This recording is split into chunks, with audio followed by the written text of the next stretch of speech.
Hello प्यारे बच्चों, आप सभी का अपना यूट्यूब चैनल YRS क्लास में बहुत बहुत स्वागत है। आज हम पढ़ेंगे सेट नंबर 7 2020 824 NP।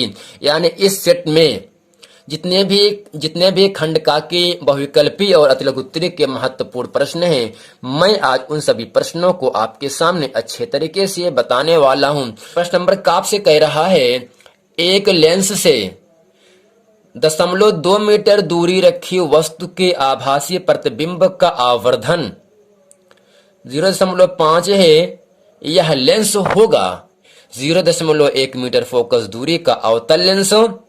दूसरा है 0.2 मीटर फोकस दूरी का अवतल लेंस। दूसरा है 0.1 मीटर फोकस दूरी का उत्तल लेंस। चौथा है 0.2 मीटर फोकस दूरी का उत्तल लेंस। तो प्यारे बच्चों, इन चारों ऑप्शन में ऑप्शन नंबर आपका दूसरा सही है। 0.2 मीटर फोकस दूरी का अवतल लेंस। खाप से कह रहा है, कांच का अपवर्तनांक अधिकतम होता है। कांच का अपवर्तनांक अधिकतम होता है। पहला है लाल रंग के लिए, दूसरा है पीले रंग के लिए, तीसरा है बैंगनी रंग के लिए, चौथा है हरे रंग के लिए। तो यानी प्यारे बच्चों, इन चारों ऑप्शन में कांच का अपवर्तनांक सबसे ज्यादा होता है बैंगनी रंग के लिए। यानी अगर कह रहा है कांच का अपवर्तन अधिकतम होता है तो नीचे वाला बैंगनी रंग के लिए होता है।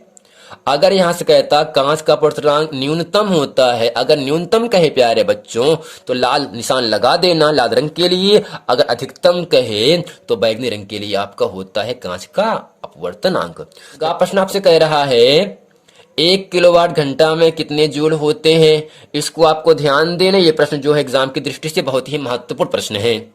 एग्जाम में ये प्रश्न हर हाल में से पूछे जाते हैं 1 नंबर के लिए। 1 किलोवाट घंटे में कितने जूल होते हैं। तो प्यारे बच्चों, आपको ध्यान देना है। यहां से 1 किलोवाट बराबर होता है क्या, 1000 वाट होता है। बच्चों अब ध्यान देना, 1 किलोवाट दिया प्रति घंटा दिया है, ठीक। अब बच्चा ध्यान देना, यहां से यदि हम किलो को चेंज करना चाहें वाट में तो होगा कितने से गुणा, 1000 से गुणा। यदि हम इस आवर मिस होता है घंटे, एच का मतलब घंटे, 1 घंटे में प्यारे बच्चों क्या होता है, 3600 सेकेंड होता है। कितना होता है प्यारे बच्चों, 3600 सेकेंड होता है ना। यानी 36 में गुणा कर दो 1 में तो 36 इकन्नम 36 हो जाता है।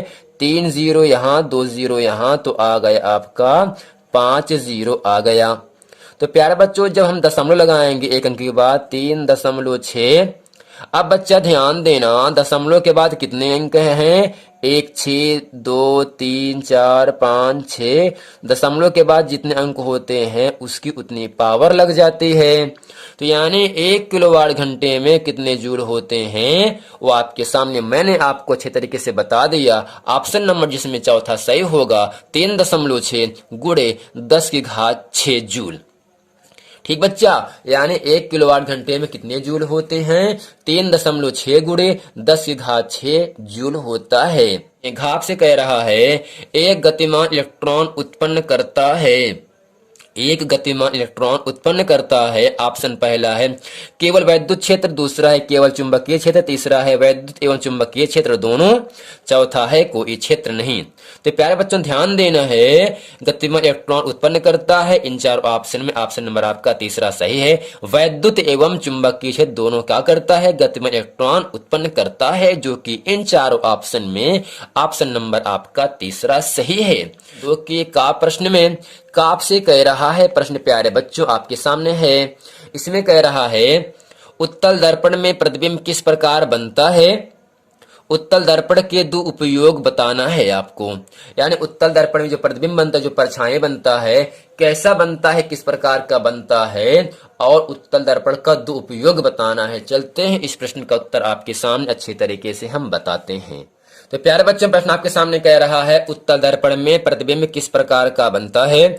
उत्तल दर्पण के दो व्यवहारिक उपयोग लिखिए। इसका उत्तर आपके सामने, इसमें हम लिखेंगे, उत्तल दर्पण में बना प्रतिबिंब हमेशा या सदैव सीधा क्या बनता है, सीधा, आभासी और वस्तु से छोटा बनता है।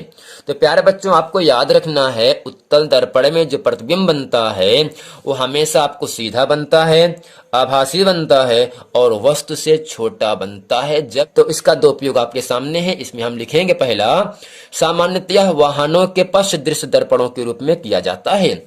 यानी जो वाहन होते हैं, ट्रक हो गया, चार चक्का हो गया, बोलेरो हो गया, टाटा सोमो हो गया, उन जो वाहन होंगे यानी पीछे के दृश्य को देखने के लिए कौन सी गाड़ी कितने मीटर हमसे दूर है, कौन सी कितने तेज पे आ रही है, यानी पीछे को वाहन को देखने के लिए जो गिलास लगा होगा ड्राइवर के बगल में, जो कांच लगा होगा, जो दर्पण लगा होगा, वह दर्पण कैसा होगा? उत्तल दर्पण होता है। यानी वाहनों के पीछे का दृश्य दर्पणों के रूप में प्रयोग किया जाता है। जबकि दूसरा है, इसका उपयोग टेलीस्कोप में भी होता है। तो प्यारे बच्चों, उम्मीद करते हैं उत्तल दर्पण जो प्रतिबिंब कैसे बनता है ये आप समझ गए हैं और इसका जो उपयोग है इसको भी आप अच्छे तरीके से समझ गए हैं। तो प्यारे बच्चों, प्रश्न नंबर 2 का प्रश्न नंबर ख आपसे कह रहा है, दूरदृष्टि दोष क्या है? दूरदृष्टि दोष क्या है? इसका निवारण कैसे किया जाता है? यानी बच्चों, प्रश्न नंबर ख के उत्तर में हम लिखेंगे, ऐसा दृष्टि दोष जिसमें दूर की वस्तुएं स्पष्ट दिखाई देती हैं परंतु निकट की वस्तुएं स्पष्ट दिखाई नहीं देती हैं, इसे ही दूर दृष्टि दोष कहते हैं। यानी प्यारे बच्चों, आपको इतना ही समझना है, जब किसी व्यक्ति में दूर की वस्तुएं स्पष्ट दिखाई दे रही हैं और निकट की वस्तुएं साफ साफ या स्पष्ट दिखाई नहीं दे रही हैं, तब समझ लेना कि आप उस व्यक्ति में जो दोष पाया गया वह दोष कैसा है प्यारे बच्चों? वह आपका दूर दृष्टि दोष है। तो इसमें हम लिखेंगे प्यारे बच्चों, इस दोष को दूर करने के लिए उचित फोकस दूरी की उत्तल लेंस का प्रयोग करना होगा। यानी इस दोष को दूर करने के लिए उचित फोकस दूरी के उत्तल लेंस का प्रयोग किया जाता है। तो प्यारे बच्चों, आपको ध्यान देना है, दूर दृष्टि दोष के निवारण के लिए हम उत्तल लेंस का प्रयोग करते हैं, जबकि निकट दृष्टि दोष के लिए हम अवतल लेंस का उपयोग करते हैं। तो प्यारे बच्चों, प्रश्न नंबर 2 का प्रश्न नंबर ग से कह रहा है, +20 डायोप्टर क्षमता के लेंस की आवर्धन क्षमता ज्ञात कीजिए जब लेंस किसी वस्तु का प्रतिबिंब स्पष्ट दृष्टि की न्यूनतम दूरी पर बनता है। तो प्यारे बच्चे, प्रश्न आपके सामने कह रहा है, 20 डायोप्टर क्षमता के लेंस की आवर्धन क्षमता ज्ञात कीजिए जब लेंस किसी वस्तु का प्रतिबिंब स्पष्ट दृष्टि की न्यूनतम दूरी पर बन रहा हो। तो इसमें आपको दिया है लेंस की क्षमता, जिसे हम P से लिखते हैं, और P का मान दिया है +20 डायोप्टर। तो प्यारे बच्चों, D का मतलब होता है डायोप्टर, जो कि लेंस की क्षमता का मात्रक होता है। और कह रहा फोकस दूरी का मान क्या होगा? यदि हम प्यारे बच्चों अगर लेंस की क्षमता दिया है तो फोकस दूरी हम निकाल सकते हैं, क्योंकि फार्मूला होगा F बराबर 100/D होगा। तो 100 ऊपर है, जबकि D का मान कितना है 20, तो 20 के पहाड़े में 100 5 बार पे आ जाएगा और यहाँ से फोकस दूरी कितना आ गया प्यारे बच्चों? 5 सेंटीमीटर आ गया। अब प्यारे बच्चों, यहाँ कह रहा है प्रतिबिंब स्पष्ट दृष्टि की न्यूनतम दूरी पर बन रहा है। जब प्रतिबिंब स्पष्ट दृष्टि की न्यूनतम दूरी पर बनता है तब V का मान क्या होगा? 25 सेंटीमीटर प्यारे बच्चों होता है।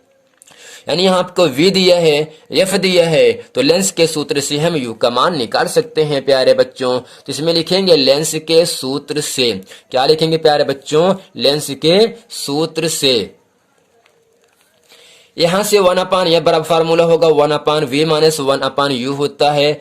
1/F का मान 5 रखा, V का मान -25 रखा, क्योंकि यहाँ आपका जो लेंस होगा वो आपका अवतल लेंस होगा। मान यहाँ पर निगेटिव रखा जाएगा और U का मान आपको ज्ञात करना है। तो -1/U है, कर दिया पक्षांतर, यहाँ से 1/5 ये कर दिया पक्षांतर, यहाँ प्लस में आ गया माइनस में।